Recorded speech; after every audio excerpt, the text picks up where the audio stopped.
I recently shared a post suggesting that growing leaders could create capacity and become more effective as leaders by simply shifting from a do, direct, and delegate style of leadership to one that was rooted more into envisioning, equipping, and empowering others. The challenge is this shift is really more of a transition that occurs in degrees over time than it is an overnight change that one can make. But a great way to begin the transition is to learn to delegate not just more effectively, but delegate more fully. So here are 5 things that you can do to delegate more fully and to begin that transition. The first is to establish and operate within a shared identity. Who are we as a team? How do we think, believe, and behave?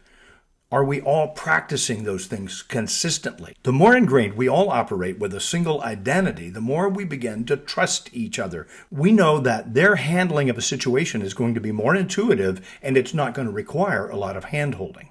Now, the second piece would be to do your best to share a big picture view.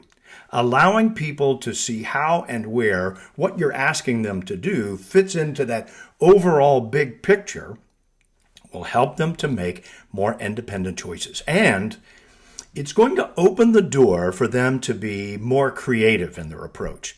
It will actually multiply the ideas and the talents that they're able to bring beyond what you alone could even think of. Third, set clear expectations. Discuss the specific outcomes and timelines that are expected. Don't leave this vague and fuzzy. But practice more and more focusing on the actual outcome that you're looking for and not trying to give them the specific steps of how to get there. If you do that, you're going to be freeing them up again to make choices, but you trust them, right? And you've given them where that fits in the big picture. Fourth, have a real discussion about the resources that are required. If you give someone a task or an outcome and you're not adequately resourcing it, you're setting them up for failure, and that's doing no one any good.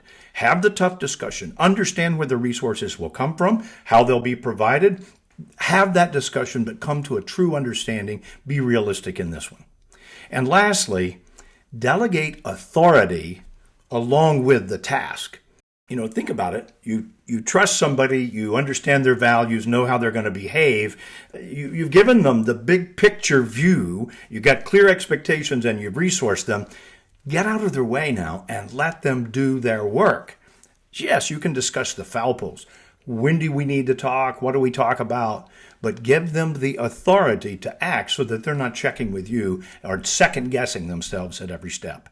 Now, if you will begin to practice these things as you delegate, what's going to happen is you are going to begin to ingrain within you a style rooted more in envisioning, equipping, and empowering. And it's going to actually multiply your capacity. It's going to empower those in your organization. And you're going to find overall you're more effective. Have a great day.